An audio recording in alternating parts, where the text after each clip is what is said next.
Operating systems concepts course Urdu में record किया जा रहा है। इसकी एक्सप्लेनेशन वगैरह, डिस्क्रिप्शन, प्रेजेंटेशन तो सारी इंग्लिश में होगी, लेकिन उसकी जो एक्सप्लेनेशन है हम उर्दू में करेंगे।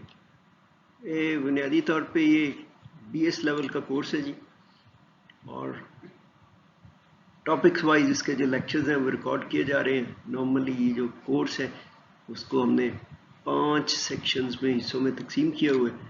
शुरू में इंट्रोडक्शन है जी, memory management, process management, deadlocks, information storage management. पहले सेक्शन में 2 लेक्चर्स हैं।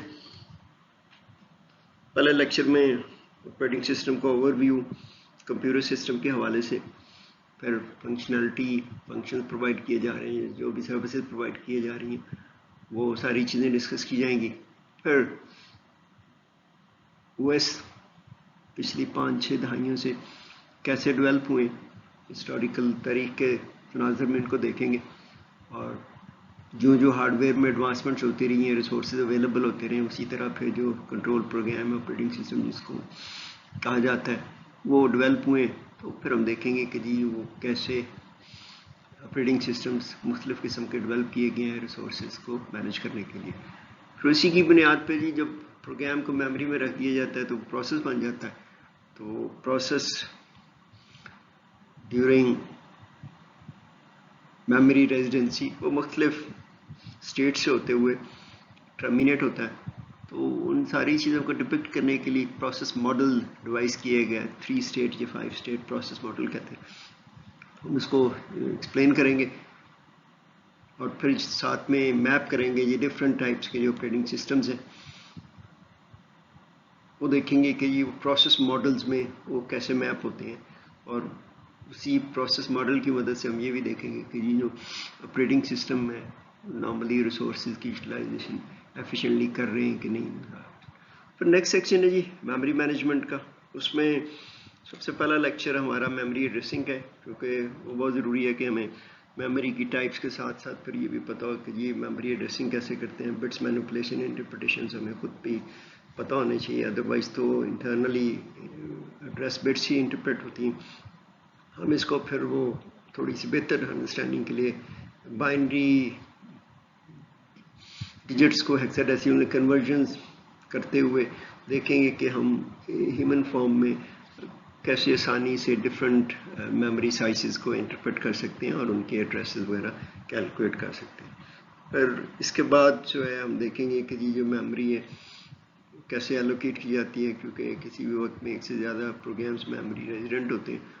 तो उसके लिए फिर जो फिक्स और वेरिएबल पार्टीशन एलोकेशन स्कीम शुरू में जो की गई थी अब भी यूज़ की जाती हैं इन गिवन सिस्टम्स ना, उसमें देखेंगे तो उनको फिर जो प्लेसमेंट स्ट्रेटजीज हैं उसके बारे में तो एग्जांपल्स और विजुअल फॉर्म में ये सारी चीज़ें डिस्क्राइब की जाएंगी। ये था कि जी जहाँ तक कि जी जो प्रोग्राम्स है इकट्ठी ये पूरा प्रोग्राम एक ही जगह पे एक ही ब्लॉक्स सेट ऑफ ब्लॉक्स में एलोकेट किया, लेकिन बाज़ दफ़ा ये मुमकिन नहीं होता। तो उसके लिए फिर जो नॉन कंटिग्यूस मेमोरी मैनेजमेंट है वो पेजिंग और सेगमेंटेशन की मदद से बेसिकली प्रोवाइड की जाती है, जिससे ये मुमकिन होता है कि एक प्रोग्राम एक से ज़्यादा जगहों पे एलोकेट कर दिया जाए, कुछ पार्ट्स एक एरिया में, दूसरे पार्ट्स दूसरे एरिया में।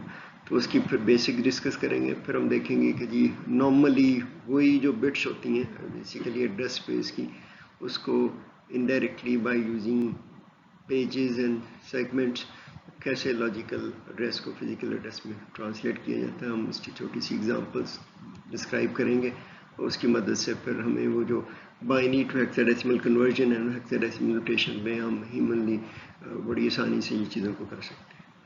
फिर उसके बाद जी जो मेमोरी मैनेजमेंट की हवाले से बात होती है आजकल कॉमन है वर्चुअल मेमोरी जी। वर्चुअल मेमोरी के ज़रिए मुमकिन हुआ है कि जी एक प्रोग्राम जब वो मेमोरी में पूरा प्लेस नहीं किया जाता तभी वो एग्जीक्यूट हो सकता है। उसका फ़ायदा ये होता है कि जी मेमोरी बेहतर तौर पर यूटिलाइज हो सकती है। बहुत सारे ज़्यादा प्रोग्राम्स एग्जीक्यूशन फेज़ में चले जाते हैं क्योंकि मेमोरी इतनी अवेलेबल नहीं भी होती। तो उसमें फिर ये है कि जी जो प्रोग्राम है उसमें वो पेज फॉल्ट्स भी करते हैं कि जो پروگرام ڈیورنگ ایگزیکیوشن ایک ایسے پیج کو ایکسیس کرنا چاہتے ہیں کہ جو اویلیبل نہیں ہوتا تو اس کو پھر وہ پیج فالٹ کہا جاتا ہے، اس پر اس کو مینیج کیا جاتا ہے جی. اگر وہ فری فریم اویلیبل نہ ہو میموری میں تو پھر جو پیج ریپلیسمنٹ ہے کی جاتی ہے، اور وہی ہم ڈسکس کریں گے کہ ڈفرینٹ پیج. یہ پھر ہمارا جی memory management module will be completed through which will be possible to manage the memory. پھر ڈسکس کریں گے جی ہم پروسیس مینجمنٹ. سب سے پہلے تو پروسیس اور تھریڈ کی ڈفرینس پتہ لگائیں گے.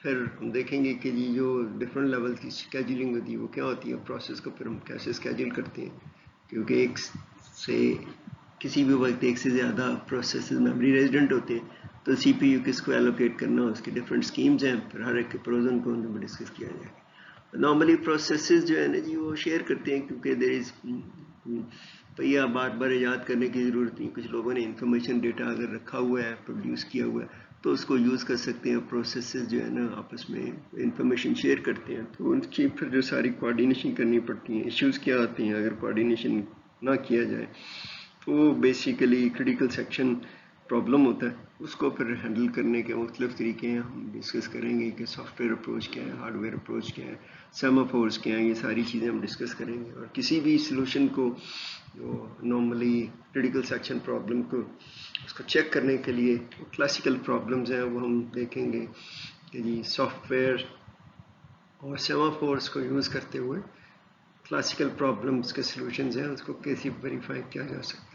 اسی طرح ایک اور میکانزم ہے پروسیس کی بیسیکلی کمیونیکیشن کے لیے، انٹر پروسیس کمیونیکیشن ہے. یہاں پہ نارملی میموری یوز کی جاتی ہے، یہاں پہ پھر دوسرا میکانزم ہے کہ یہ میسج پاسنگ اور پرومیٹرز یوز کرتے ہیں سینڈ ریسیو کے. یہ ڈسکس کیا جائے. جب پروسیسز بیسیکلی جی انٹریکٹ کرتے ہیں ایک دوسرے کے ساتھ، امپراپر کمیونیکیشن بعض دفعہ ڈیڈ لاک کی صورتحال میں اکر کرتی ہے تو وہ دیکھیں گے ہم کہ ڈیڈ لاک کی بنیادی کنڈیشنز کے ہیں. پھر ہم دیکھیں گے کہ جی ہم کیسے ڈیڈ لاک پریونشن سے اوائڈنس ڈیٹیکشن ریکوری تک جاتے ہیں. ظاہر ہے کہ یہ ڈیڈ لاکس تو پریونٹ کرنا چاہیے، اگر ممکن نہ ہو تو پھر ہم اوائڈنس کی طرف جاتے ہیں. اگر اوائڈ بھی نہ کر سکیں تو پھر ہم کوشش کرتے ہیں کہ ڈیڈ لاک کو ڈیٹیکٹ کیا جائے، پتہ لگائے کہ کون کون سے ریسورسز پروسیسز ڈیڈ لاک کا حصہ ہیں، اور پھر اس سے نارملی ریکور کیا جاتا ہے with a minimum loss of work done by different processes. The most visible part is basically جی انفارمیشن اسٹوریج مینجمنٹ. اس میں ہم دیکھیں گے کہ جی جو information for long time uses کے لیے سیکنڈری اسٹوریج پہ رکھا جاتا ہے. مینلی تو سیکنڈری اسٹوریج جو ڈسک ہے تو اس کے حوالے سے پھر ہم دیکھیں گے کہ یہ ساری چیزیں کیسے کی جاتی ہیں، اسٹوریج مینجمنٹ کیسے کی جاتی ہے، اس کے ڈسک کے بلاک کیسے الوکیٹ کیے، ڈسک کو اسکیجول کیسے کرنا ہے، اور ڈسک اسپیس فری اسپیس کو کیسے مینیج کیا جاتا ہے، الوکیٹ کیسے کی. اسی طرح فائلز ہیں جی، بیکاز سمبولکلی تو ہم یہ ساری چیزیں ایکسیس کرتے ہیں. Most visible part of any operating system is the file system. کیونکہ ساری انفارمیشن فائلز کے ذریعے ایکسیس کرتے ہیں. فائل سسٹم ہے، پھر ڈائریکٹری اسٹرکچر ہے، file sharing, protection, file access method, file organisation, یہ ساری چیزیں ہم ڈسکس کریں گے اس کورس میں. اور یہ کورس خاص طور پہ اسٹوڈنٹس ان پاکستان جو ہے نا ان کے لیے ہے کہ یہ اپنے کانسیپٹس وغیرہ کلیئر کرنا چاہیں کسی بھی ٹاپکس کو، ٹاپک وائز وہ ساری چیزیں رکھ دی جائیں گے لنک کر کے پلے لسٹ میں. یہ ساری چیزیں یوٹیوب پہ رکھیں گے.